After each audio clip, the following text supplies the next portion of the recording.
Everyone, मैं हूँ तो मेरे चैनल में आप सभी का बहुत बहुत स्वागत है। आज मैं बात करने वाली हूँ लिव इन रिलेशनशिप के बारे में। जी हाँ, बहुत दिनों से काफ़ी व्यूअर्स मुझसे पूछ रहे हैं कि मैम क्या लिव इन रिलेशनशिप सही है, इसका स्टेटस क्या है, मतलब अगर हम रहे तो इसका नुकसान क्या होगा, फ़ायदा क्या होगा। तो जो जानना चाहते हैं लिव इन रिलेशनशिप के बारे में, देखिए ऐसे टाइप के जो रिलेशनशिप होते हैं ना, यानी कि लिव इन रिलेशनशिप जो होता है उसके कानूनी तौर पे भी इसकी जो कानूनी कार्रवाई है, यानी कि क्या लीगल है क्या इलीगल है, वो सारी जो चीज़ें हैं ना, मैं अलग से किसी वीडियो में बताऊंगी। फ़िलहाल आज मैं कुछ इसके स्टेटस के बारे में बताऊंगी, यानी कि इसका मतलब एक्सेप्टेंस क्या है, क्यों लोग लिव इन रिलेशनशिप में रहना चाहते हैं, रहते हैं, और इस रिलेशनशिप में रहने से पहले आपको क्या क्या ज़रूर जाननी चाहिए, ये आज मैं इस वीडियो बताने वाली हूँ। और नेक्स्ट मैं एक वीडियो पोस्ट करूँगी जिसमें मैं आपको बताऊँगी कि अगर आप इस रिलेशनशिप में रहते हो तो कानूनी तरीके से आपको क्या क्या नुकसान होने वाला है और कुछ आप फ़ायदा भी मिल सकता है आपको ऐसे रिलेशनशिप में, वो भी मैं किसी और वीडियो में बताऊँगी। फ़िलहाल आज के वीडियो में मैं सिर्फ इसकी स्टेटस बताऊँगी और कुछ इसके बारे में जानकारियाँ दूँगी। देखिए क्या हो रहा है कि हालात बदल रहे हैं, कल्चर बदल रहा है, लोगों की एक्सेप्टेंस बदल रही है। जो फॉरेनर कंट्रियों की जो मतलब कि उनका जो कल्चर है वो हम दिन ब दिन एक्सेप्ट करते जा रहे हैं, और वो जो पश्चिमी कल्चर है ना वो हमें इतना भा चुका है कि हम इसी की तरह रहना, सहना, उठना, बैठना सब कुछ करना पसंद करते हैं। जहाँ पहले के ज़माने में ये लोग ना बात तक करने में कतराते हैं, उनको हेजिटेशन फील होती थी। आजकल के ज़माने को देखो, हस्बैंड वाइफ भी नहीं है, शादीशुदा भी नहीं है, फिर भी बड़े प्यार से तालमेल के साथ शादीशुदा जैसा ही वो ज़िंदगी गुजारते हैं। एक ही छत के नीचे तालमेल मिला के वो अपनी ज़िंदगी गुजारते हैं। तो जाहिर सी बात है कि शादीशुदा जैसी ज़िंदगी बिताना मतलब कि हर तरह के संबंध भी उनमें बनते हैं। जो लोग लिव इन रिलेशनशिप में आना चाहते हैं या फिर आने के बारे में सोचते हैं ना कहीं वो ये सोचते हैं कि शादी जैसे रिश्ते में रहने से पहले, शादी करने से पहले एक दूसरे को बहुत करीब से जानना बहुत ज़रूरी है, और एक दूसरे को जानना, एक दूसरे को अच्छे से समझना, एक दूसरे को साथ टाइम स्पेंड करना, यानी कि डीपली एनालाइज करने के लिए इसको ही बेस्ट ऑप्शन समझते हैं। और इसीलिए शादी करने से पहले वो लोग लिव इन रिलेशनशिप में आते हैं। रिश्ता टिका बहुत अच्छी बात है, नहीं टिका अलग हो जाता है, ये उनकी थॉट है। पर लिविंग रिलेशनशिप में रहने से पहले या फिर आने से पहले अगर आप सोच रहे हो कि आप नॉर्मल रिलेशनशिप में हो और चाहते हो कि आप लिविंग रिलेशनशिप में आ जाओ, तो इससे पहले आपको कौन सी चीज़ के ऊपर फोकस करनी चाहिए, कौन सी चीज़ों के बारे में थोड़ा डिटेल्स में जानना ज़रूरी है और किस बारे में आपको थोड़ा सा सोचना ज़रूरी है, वो मैं इस वीडियो में हाईलाइट करने वाली हूँ। तो वीडियो को अंत तक ज़रूर देखिएगा। कि पानी जब एक बार बह जाता है ना तो वो दोबारा वापस नहीं आता। तो लेट्स फोकस।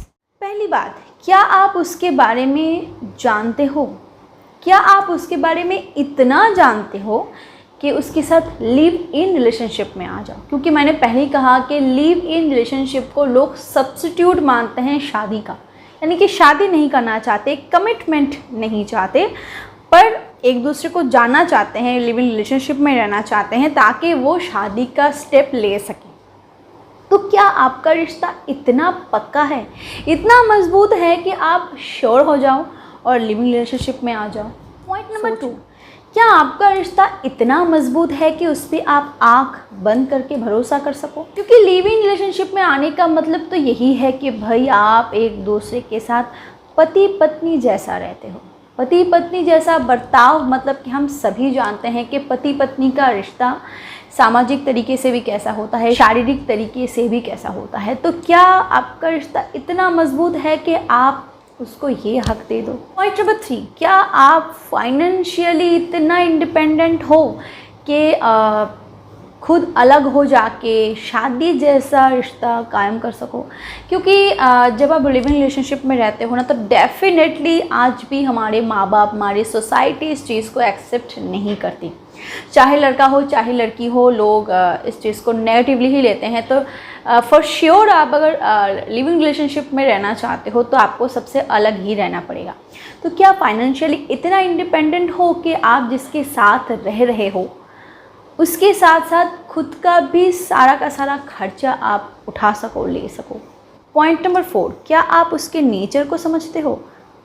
मतलब कि ऐसा तो नहीं कि ये सिर्फ और सिर्फ एक खेल है, क्योंकि मैं मतलब किसी और वीडियो में बताऊंगी कि कानूनी तरीके से इसको कैसा दर्शाया जाता है। तो एक बात तो पक्की है कि लिविंग रिलेशनशिप का आज तक कोई भी पक्का कानून नहीं बना। तो अगर आप जानबूझ के किसी के साथ लिविंग रिलेशनशिप में रहते हो तो इसका जो प्रोटेक्शन शील्ड है जैसा शादी में बनता है वो तो आपको नहीं बनेगा। तो अगर आपके साथ खिलवाड़ हो रहा है या फिर खिलवाड़ हो रही है तो आपकी ज़िंदगी फिर दूसरे तरीके से आप मतलब दूसरे वे पे चली जाएगी। तो क्या आप इतना श्योर हो कि उसका नेचर और कैरेक्टर अच्छा है, मतलब कि आप दोनों में सच्चा प्यार है? क्या इतना आप श्योर हो? पॉइंट नंबर 5, और वो है कि क्या आप में इतनी हिम्मत है कि आप सबके साथ भिड़ जाओ? क्योंकि मैंने पहले कहा कि सोसाइटी इसको एक्सेप्ट नहीं करती, आज भी इसको गलत ही मानती है। और जब आप ऐसे रिलेशनशिप में आते हो, जब आने का सोचते हो तो डेफिनेटली आपको सबसे दूर जाना पड़ेगा। तो क्या आप में इतनी हिम्मत है कि आप सबसे दूर जा सको? क्या आपका रिश्ता उस लायक है कि आप सबको ठुकरा दो उसके लिए? ऐसा तो नहीं होगा कि आपका इस पार भी नहीं रहा, आपका उस पार भी नहीं रहा और अब बीच में आप डूब गए। क्योंकि इंसान को समझना आजकल बड़ा मुश्किल है और प्रेडिक्ट करना उससे भी ज़्यादा मुश्किल। तो आप पहले इतना तो श्योर हो जाओ कि हाँ, शादी जैसा रिश्ता भी टिकता नहीं तो लिविंग रिलेशनशिप कैसे टिकेगा? ये भी तो एक क्वेश्चन है ना। तो अगर इस क्वेश्चन का जवाब आपके पास 100% करेक्टली है तो आप इसके बारे में आगे सोचो। और अगर आप अब भी कंफ्यूज्ड हो ना तो कंफ्यूजन में कोई भी डिसीजन बिल्कुल मत लेना। वैसे ज़िंदगी आपकी है तो इससे जुड़े हुए जितने भी सिद्धांत हैं वो सारे के सारे आपके ही हैं, पर फिर भी कुछ चीज़ें ऐसी होती हैं ना जो हमें हेल्प करते हैं आगे बढ़ने से, और कुछ हेल्प करते हैं हमें एक स्टेप पीछे लेने से। तो आपका ज़िंदगी आप कैसे जीना चाहते हो ये सब आपके ऊपर ही डिपेंड है। तो कुछ भी करने से पहले दोबारा सोच लेना, अपने रिश्ते को वैसे कायम बनाओ, अपने रिश्ते को वैसे रखो। हाँ, डेफिनेटली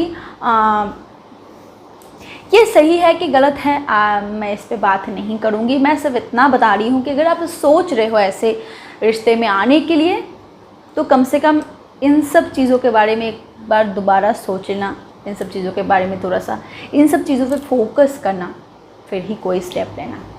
व्यूअर्स, आपको ये वीडियो कितनी इन्फॉर्मेटिव लगी? अगर आपको इस वीडियो से थोड़ा सा भी मोटिवेशन मिला हो ना तो मुझे कमेंट बॉक्स में ज़रूर बताइएगा। वीडियो को लाइक ज़रूर करिएगा। हो सकता है कि आपका कोई दोस्त, आपका कोई रिश्तेदार ऐसे सिचुएशन से गुजर रहा है तो इस वीडियो को शेयर भी करो ताकि और भी लोगों के पास पहुँचे।